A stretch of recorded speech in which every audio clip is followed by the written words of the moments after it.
Hi everyone, it's Teen Girl 224 here, Robin. I had a request yesterday from a girl named, oh boy, I think it was One Silver Star 22, who had asked for a link for the tutorial as to how I made the little toilet paper mini albums that I shared with you all the other day.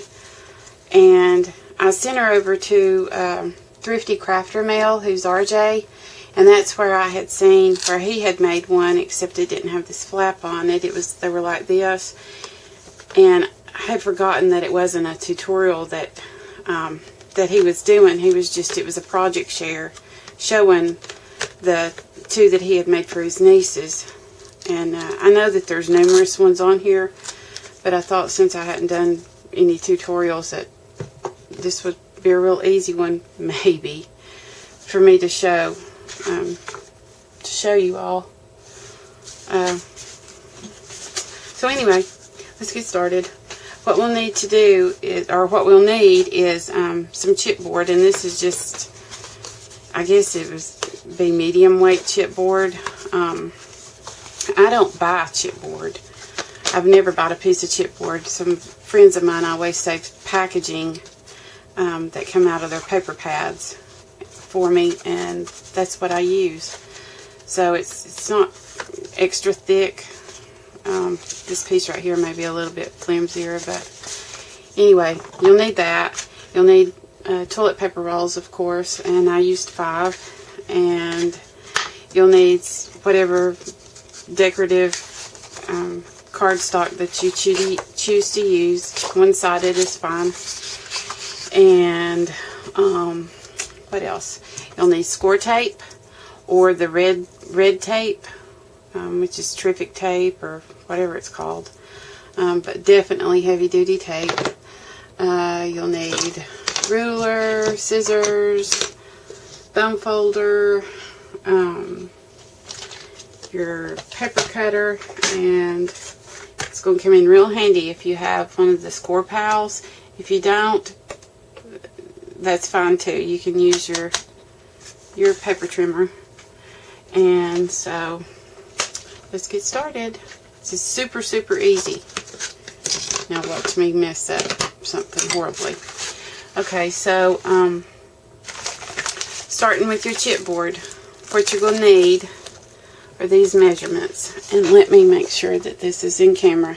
You all can pause this at any time. For your front and back covers, and I'm sorry for the glare. Matter of fact, let me stop right now. Take that glare away. I used my Xyron machine to run my pieces of chipboard through. One of these machines, the Xyron machine, to run the chipboard through because, because I thought that it would be a lot faster for me. But use your, if you don't have a Xyron machine, use your score tape and cover the backs of your chipboard with the score tape. I'm running my bone folder around to where the tape sticks to the chipboard and not to this piece of shiny film. Here, sorry for the crinkling, you all.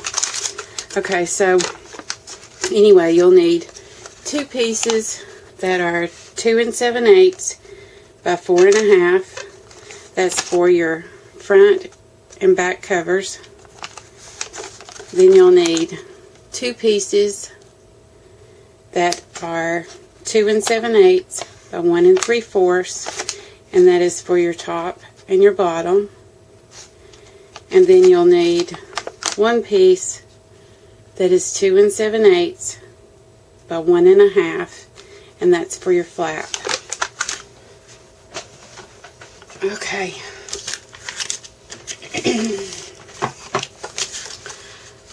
Oh, and also, I got those measurements from the width of my after I flattened out my toilet paper rolls. I got those measurements from the width of what my toilet paper roll came out to when I flattened them out. And when you go to flatten these, do you see where the little ends are here, where they put them together? If you'll put those in the middle rather than on the ends over here, rather than on your ends, they'll stay together better for you. And I ran all mine through my Big Shot machine to flatten them better. But if you don't have a Big Shot, no big deal. Just take and use a brayer to get them getting flat, or a bone folder to flatten them out good for you, or use the bone folder and then after you get your stack, just take and put rubber bands around them and to get them to flatten good for you. Put them under a stack of heavy books or something. Just and still, some of them, you know, they have a little opening like that, and that's a good thing. So on our decorative paper to cover, to do our covers, these here measure actually an inch wider than what our front and backs are. So if it's 2 7/8 inch wide, then we'll want our decorative paper to be 3 7/8 inch wide. And I have to admit, I had a measurement for you all as far as length. This is just using 12 by 12 paper. I had the measurement in length and thought that I was spot on earlier, and I wasn't, so I had to do a redo here. So easiest way to do it is just do 2 strips that's 3 7/8 by 12 inches long. And usually it's best to do this with a paper that's not directional, and which this one isn't. But where the seam's going to be will actually be the bottom of our box. So don't get too discouraged if you do what I did twice. No biggie. It's all good. So you take and butt those together. And hopefully I am still in frame here. Let me double check. Okay, yeah. You take and butt those together just like so, as closely as possible. And then take some of your score tape to bind them together. And again, scoot them as close together as possible. Just try to make your paper seamless.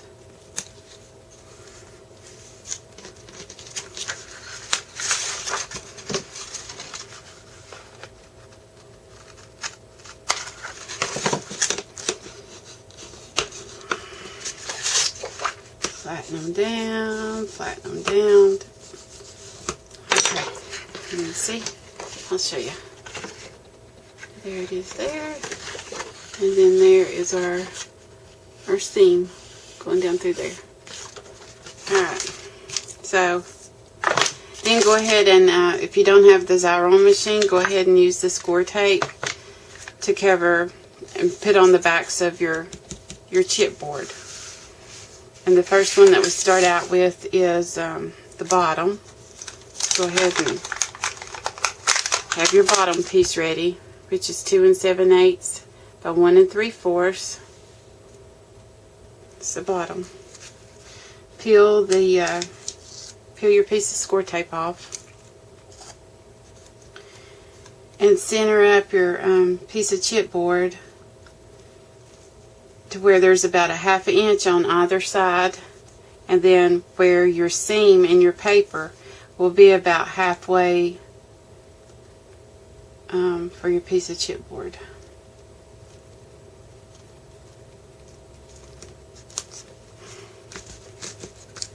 just like this. You see that? Okay. Next,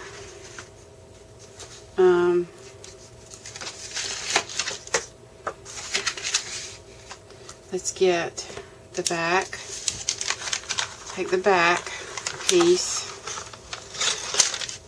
which is the 2 7/8 by 4 1/2, and take and glue 2 pieces of just scrap chipboard together to where you can make you a shim. And this one I've had it forever, but it don't really matter what the length is, as long as it's longer than the chipboard that you're working on. So you take and butt it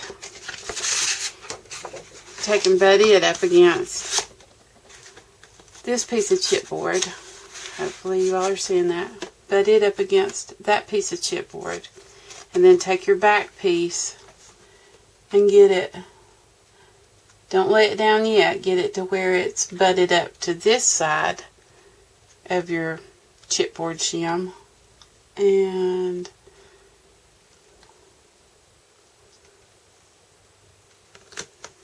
go ahead and lay it down. That way it gives you a gap there to where when you go to fold these, then you need that crease. And then let's go ahead and do our top piece.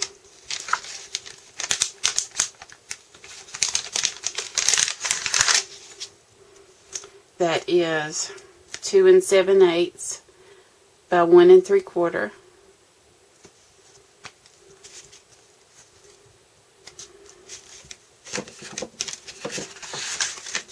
And you do it the exact same way.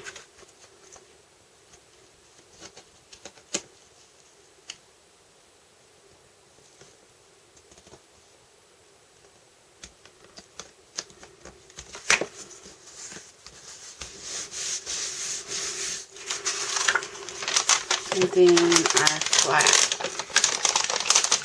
The flap, that's 2 7/8 by 1 1/2.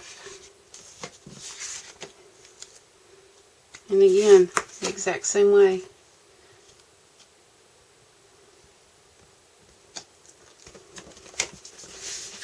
And don't worry about what's left over up here. We're going to cut some of that off in a minute.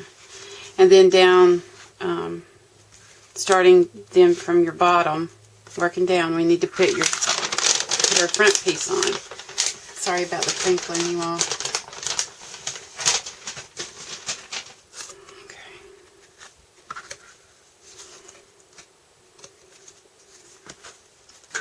Again, butt it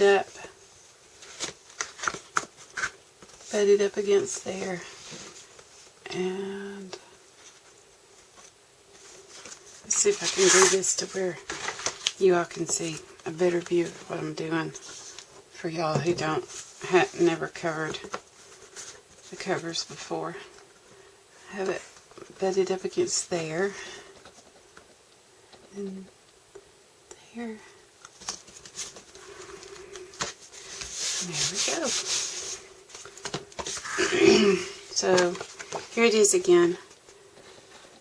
Flap, top, back, bottom, and front. And y'all can pause at any time. Okay, so I want a 1/2 inch border all the way around. So this is where I messed up earlier. I was in a hurry trying to get everything ready for this tutorial, and I messed up. So just make little tick marks from the ends of your toilet paper roll to 1/2 inch, or you'll have a 1/2 inch up here as well. And then do it at the bottom too. And you can save your scraps. You can use them for, find some sort of project to use them with.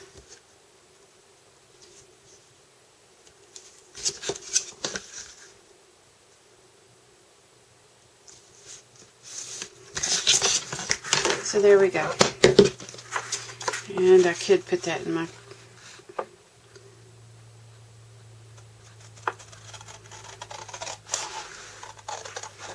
I could put it in my paper trimmer, but you don't have to be completely precise.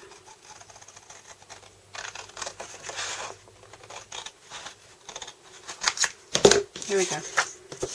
I'll save those. Use them for something else. Alright, now take your score tape. I hope I can find my end. And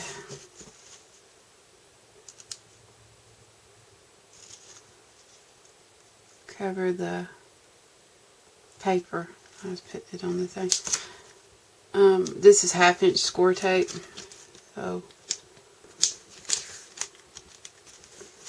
just take and run it along your 1/2 inch overhang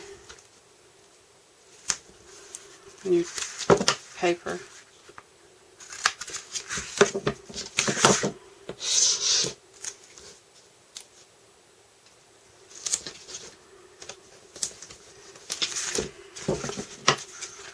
Trying to hurry.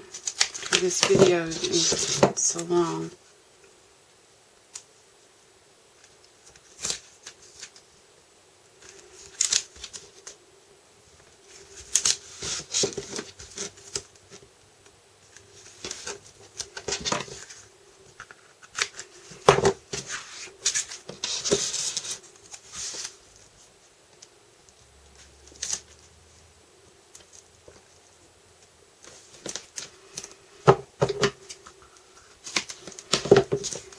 And we need to miter our corners, and you could take and just a scrap piece of single ply chipboard. You could take and put it in the corner like that. Can you all see that? Put it like that and draw a line. See, I can't see. I'm working the blind here, but anyway, draw a line, and then I can't work in the blind. It would help if it wasn't. Hopefully, I am still in frame. If it wasn't a pencil.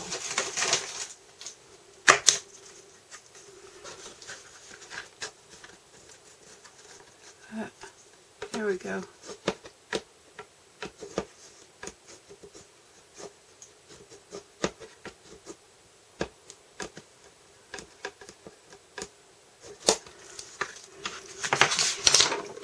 I don't know if you all can see that or not. I can. The pen won't write on this, but it actually scores it. There you go. I'll use a Sharpie. That'll work. Oh, you can. There we go. See? You can do that. Or if you have a Tim Holtz ruler, if you use the back side of it, it's about 1/4 inch. And that's what you're going for, is 1/4 inch.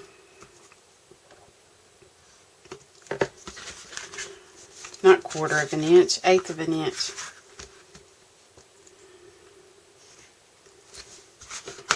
And they don't have to be absolutely perfect, I don't suppose.